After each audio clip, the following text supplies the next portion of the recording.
ദൈവ തിരുനാമത്തിന് മഹത്വമുണ്ടാവട്ടെ. Bible reading പ്രോഗ്രാമിൽ സംബന്ധിക്കുന്ന ഏവർക്കും കർത്തൃനാമത്തിൽ സ്നേഹവന്ദനം. വിശുദ്ധ യൂദാശ്ലീഹായുടെ ലേഖനം നമ്മളിന്ന് വായിച്ച് ധ്യാനിക്കുന്നു. അതും ഒരധ്യായം മാത്രമേ ഉള്ളൂ. യൂദ എന്ന നാമത്തിൽ വിശുദ്ധ ബൈബിളിൽ പലരെ നമുക്ക് കാണാൻ പറ്റും. ഒന്ന്, യൂദോസ് കറിയോത്ത, യാക്കോബിന്റെ മകനായ യൂദ അഥവാ കർത്താവിന് സൃഷ്ടിപ്പെട്ട തദ്ദായി, ഗലീലക്കാരനായ യൂദ, ദമസ്കോസുകാരനായ യൂദ, ഇങ്ങനെ പലരെ നമുക്ക് ബൈബിളിൽ കാണാൻ പറ്റും. എന്നാൽ ഈ ലേഖനം എഴുതിയിരിക്കുന്നത് കർത്താവിൻ്റെ കസിൻ സഹോദരനായ യൂദായാണ്. അദ്ദേഹം കർത്താവിൻ്റെ സ്വന്തം സഹോദരനാണെന്നും മറിയാമിന് പിന്നെ മറ്റു മക്കളുണ്ടായെന്നൊക്കെ പറഞ്ഞ് പ്രൊട്ടസ്റ്റന്റ് വാദഗതിക്കാരുണ്ട്. എന്നാൽ ഇവിടെ വളരെ വ്യക്തമാണ്, ഇത് കർത്താവിൻ്റെ സ്വന്തം സഹോദരനല്ല എന്നുള്ളതിനുള്ള ഏറ്റവും വലിയ തെളിവ് യൂദാശ്ലീഹ ഇവിടെ പറയുന്നത് കർത്താവിൻ്റെ ദാസനും യാക്കോബിൻ്റെ സഹോദരനും എന്ന് പറഞ്ഞാണ്.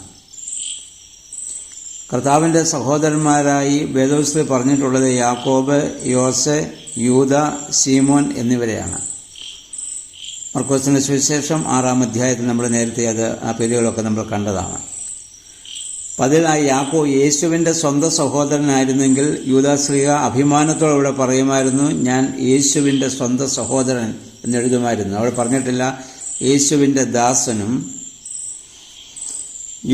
യാക്കോബിൻ്റെ സഹോദരനും എന്ന് പറഞ്ഞിരിക്കുന്നതിൽ നിന്ന് വളരെ വ്യക്തമാണ് ഇദ്ദേഹം യേശുവിൻ്റെ കസിൻസ് ബ്രദർ ആണ് എന്നുള്ളത്. മാത്രമല്ല യേശുവിനെ മശിഹ എന്ന് പറഞ്ഞ് തന്നെയാണ് അദ്ദേഹം ഇവിടെ അഭിസംബോധന ചെയ്തിട്ടുള്ളത്. ഇനി 3-ാം വാക്യം വരുമ്പോൾ,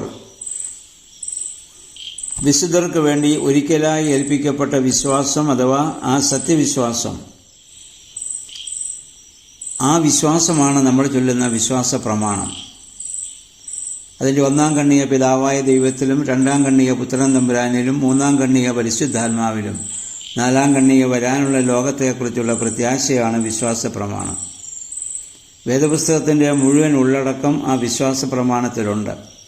യേശു ദൈവമെന്ന് നമ്മൾ ഹൃദയം കൊണ്ട് വിശ്വസിച്ച് വാഗൊണ്ട് ഏറ്റുപറയുന്നത് വിശ്വാസ പ്രമാണത്തിലാണ്. എല്ലാ യാമപ്രാർത്ഥനകളോടും എല്ലാ ശുശ്രൂഷകളോടും ചേർന്ന് നമ്മളെപ്പോഴും വിശ്വാസ പ്രമാണം ചൊല്ലുന്നതും അതുകൊണ്ട് തന്നെയാണ്. ഒരു കുഞ്ഞ് സ്ഥാനമേൽക്കുമ്പോൾ ചൊല്ലുന്ന വിശ്വാസ പ്രമാണം മരിക്കുന്ന സമയത്തും നമ്മൾ അവസാനം ചൊല്ലിക്കൊടുക്കുന്നത് വിശ്വാസ പ്രമാണമാണ്. അത് ഒരിക്കലായി എന്നേക്കുമായി ഫലമേൽപ്പിക്കപ്പെട്ടതുള്ളതാണ് യേശു ക്രിസ്തുവിലുള്ളതായ പരിശുദ്ധ ത്രിത്വത്തിലുള്ളതായ വിശ്വാസം. അതിന് യാതൊരു വ്യത്യാസവും വരുത്തുവാൻ ആർക്കും ഒരവകാശവുമില്ല. അതിനുവേണ്ടി പോരാടുവാനാണ് യാക്കോബ് വിശ്വാസികളെ ഇവിടെ ആഹ്വാനം ചെയ്യുന്നത്, യേശു ദൈവമാണെന്നുള്ള വിശ്വാസത്തിനു വേണ്ടി പോരാടുവാൻ. ഇനി അതിന് വിരുദ്ധമായി പ്രവർത്തിക്കുന്നവർ അവർ ശിക്ഷാവിധിക്കായി പണ്ട് തന്നെ നിശ്ചയിക്കപ്പെട്ടു കഴിഞ്ഞവരാണ്. അവർ വഞ്ചനയോടെ നുഴഞ്ഞു കയറുന്നവരാണ്.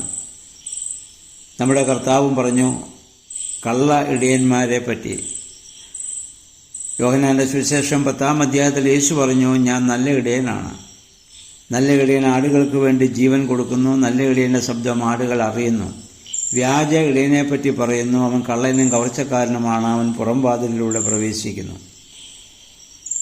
അപ്പം അതുകൊണ്ട് ആ സത്യവിശ്വാസത്തിന് വിരുദ്ധമായിട്ടുള്ള ആ പഠിപ്പിക്കലുകളും ആ പ്രവർത്തനങ്ങളും ആദിമസഭ മുതൽ ഇന്നും സഭ നേരിടുന്ന ഒരു വലിയ പ്രശ്നം തന്നെയാണ്. അപ്പം അങ്ങനെയുള്ളവരുടെ നാശത്തെക്കുറിച്ച് പറയുമ്പോൾ ഇവിടെ യൂദാശ്ലീഹ 2-3 ഉദാഹരണം പറയുന്നുണ്ട്. ഈജിപ്തിൽ നിന്ന് വന്ന ജനം മോശ പഠിപ്പിച്ച വിശ്വാസത്തിന് എതിരായിട്ട് അവരെ മറുതലിക്കുകയും ദൈവത്തിനെതിരായിട്ട് അവർ മറുതലിച്ചതിൻ്റെ ഫലമായി അവർക്ക് കനാനിൽ പ്രവേശിക്കാൻ സാധിച്ചില്ല. 2, ദൈവദൂതന്മാരുടെ അനുസരണക്കേട് മുഖാന്തരം അവർ സ്വർഗത്തിൽ നിന്ന് അവർ അടിച്ചിറക്കപ്പെട്ടു. അവരിന്ന് പാതാളത്തിൽ അവർ ആയിരിക്കുന്നു. ആ പൈശാചികമായ ഒരവസ്ഥയിൽ അവർ വീണുപോയി എന്നുള്ളതാണ്. മറ്റൊരു ഉദാഹരണം പറഞ്ഞ സൊദോം ഗൊമോറയുടെ നാശമാണ്. പാപത്തിൻ്റെ ഫലമായി ദേശം മുഴുവൻ നശിക്കേണ്ടി വന്നതായ കാര്യങ്ങൾ. ഇതൊക്കെ പറഞ്ഞ് യൂദാശ്ലീഹ ഈ ഉദാഹരണങ്ങളൊക്കെ പറഞ്ഞ് അന്നത്തെ സഭയെ അവിടെ ബലപ്പെടുത്തുകയാണ്. 8-ാം വാക്യത്തിൽ നമ്മൾ വായിക്കുന്ന വ്യാജ പ്രബോധകരുടെ ലക്ഷണങ്ങളാണ്. അവർ വാസ്തവത്തിൽ യാഥാർത്ഥ്യം മറച്ചു വെച്ചിട്ട് സ്വപ്ന ലോകത്തവർ ജീവിക്കുന്നവരാണ്. തങ്ങളുടെ ശരീരത്തെ അവർ അശുദ്ധമാക്കുന്നവരാണ്.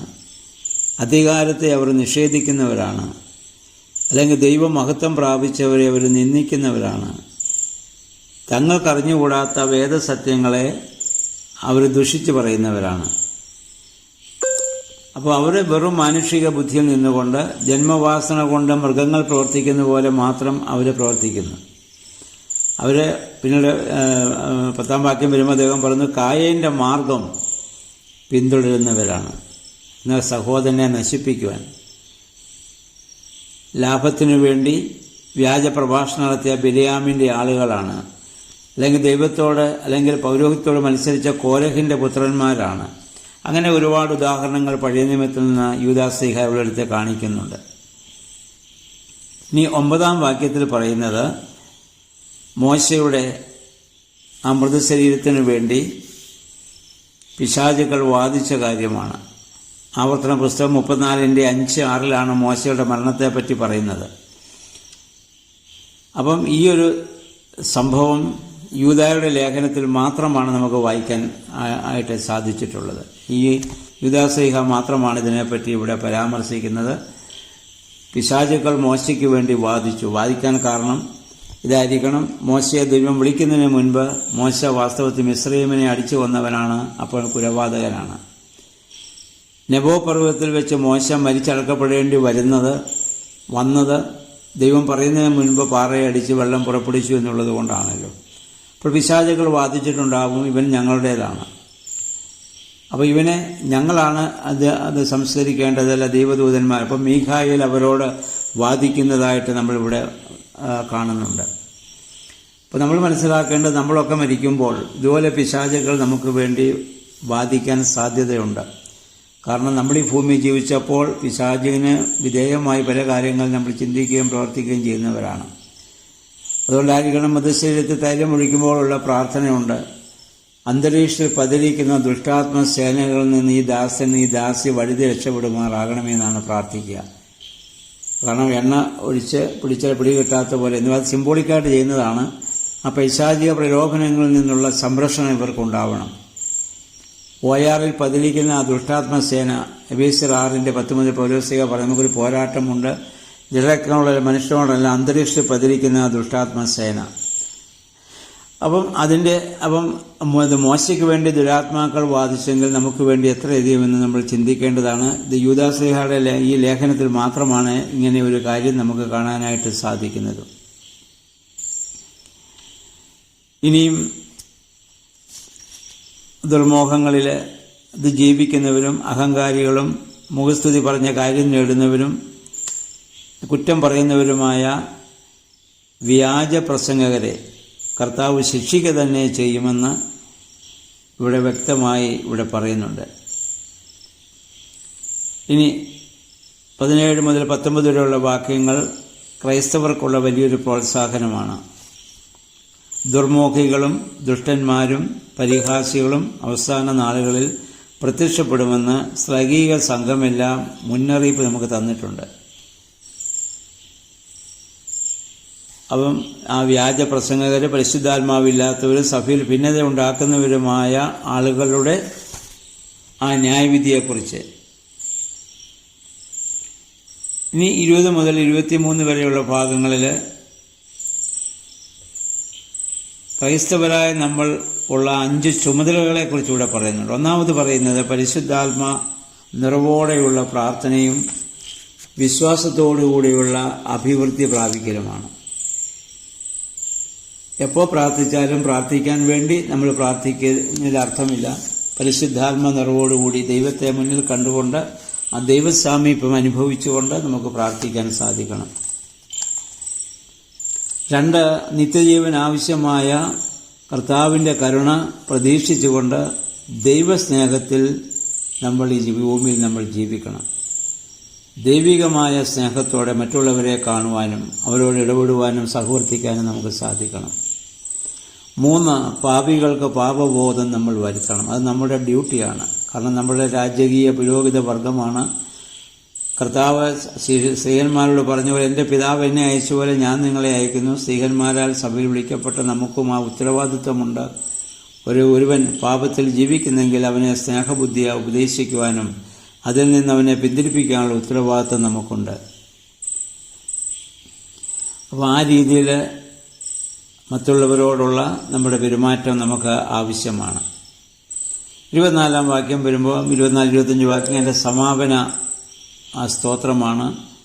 പാപത്തിൽ വീഴാതെ ഈ ലോകത്തിൽ നമ്മെ സൂക്ഷിക്കുവാനും ദൈവസന്നിധിയിൽ സന്തോഷത്തോടെ നമ്മളെ നിർത്തുവാനും കഴിവുള്ള നമ്മുടെ രക്ഷകനായ ദൈവത്തിന് നമ്മുടെ കർത്താവായ യേശുമിശിഹ വഴി സ്തുതിയും ബഹുമാനവും മഹത്വവും ഇപ്പോഴും എപ്പോഴും എന്നേക്കും ഉണ്ടായിരിക്കട്ടെ. ആമീൻ.